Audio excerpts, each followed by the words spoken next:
Kung naririnig mo ang boses na ito ngayon, nais kong sabihin agad sa iyo ang isang bagay.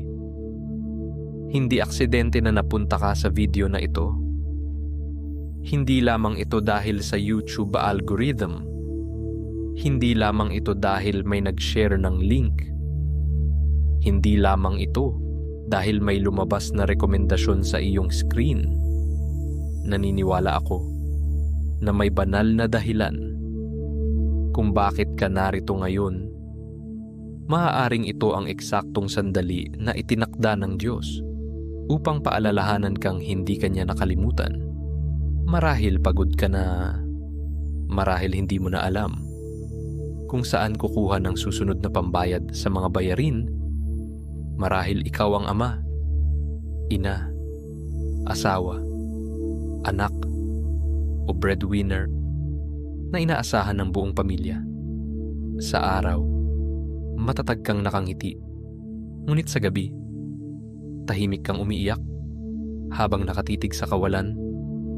Habang natutulog ang lahat, ikaw ay gising, nagbibilang ng natitirang pera, nag-iisip kung paano pagkakasyahin ang budget, nag-aalala tungkol sa renta, matrikula, pagkain, gamot, utang, at iba pang obligasyon. Marahil nawalan ka ng trabaho, marahil bumagsak ang negosyo, marahil naapektuhan ka ng krisis sa ekonomiya, marahil may legal na laban kang kinakaharap, marahil nasira ang iyong tahanan dahil sa bagyo, baha, sunog, o iba pang kalamidad. Marahil nagkaroon ng aksidente o karamdaman na biglang umubos ng iyong ipon. At sa gitna ng lahat ng ito, maaaring tinatanong mo ang Diyos, Panginoon, nasaan ka? Kung iyon ang laman ng puso mo ngayon, manatili ka hanggang dulo ng video na ito. Dahil ang mensahe ng Diyos para sa iyo ay simple. Hindi kanya iniwan, hindi kanya pinabayaan, at hindi pa tapos ang kwento mo. Sinasabi sa unang Samuel 17:47, magandang balita Biblia. At makikita ng lahat ng narito na makakapagligtas si Yahweh kahit walang tabak at sibat. Kay Yahweh ang labanang ito.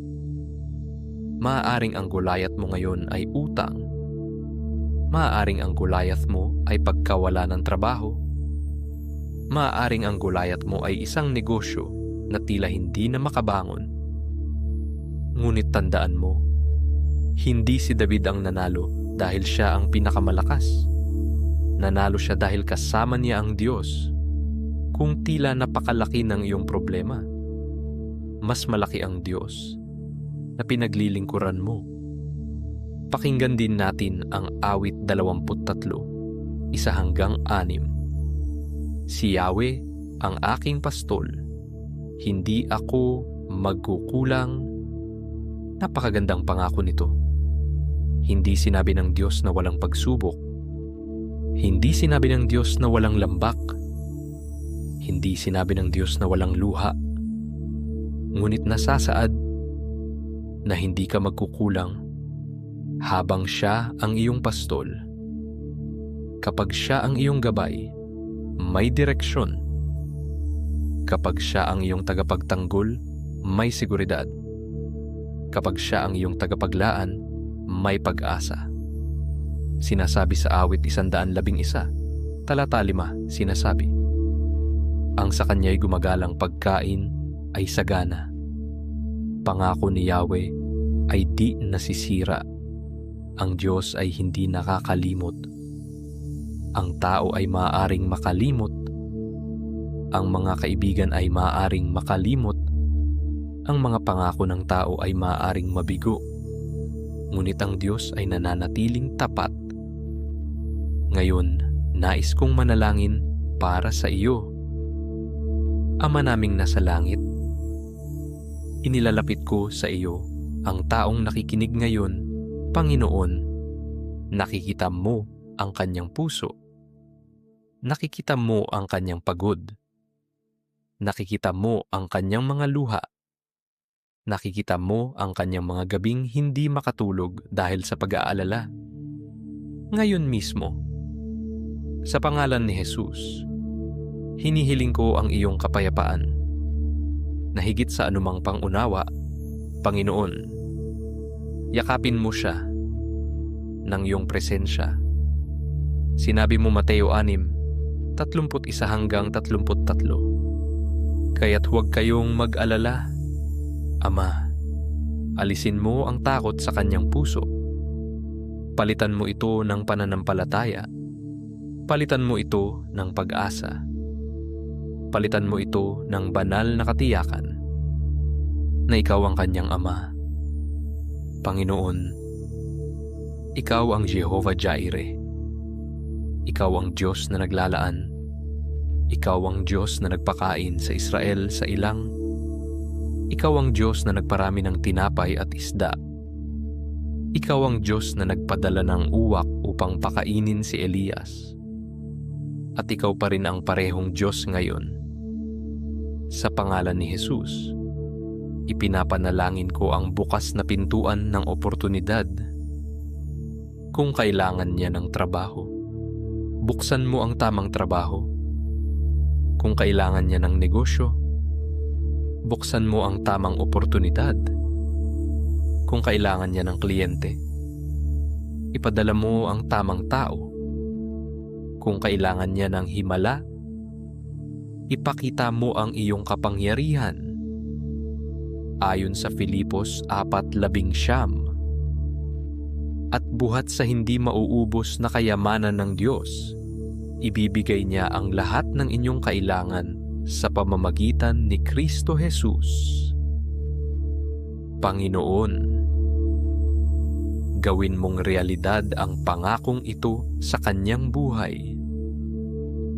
Ipinapahayag ko ngayon, may darating na provision, may darating na breakthrough, may darating na pabor ng Diyos, may darating na mga pagkakataong hindi niya inaasahan. Hindi dahil sa sariling lakas, hindi dahil sa sariling kakayahan, kundi dahil sa biyaya ng Diyos. Panginoon, turuan mo siyang maghintay sa iyong perpektong panahon. Kapag ang sagot ay tila mabagal, tulungan mo siyang magtiwala. Kapag tila walang nangyayari, tulungan mo siyang manalig.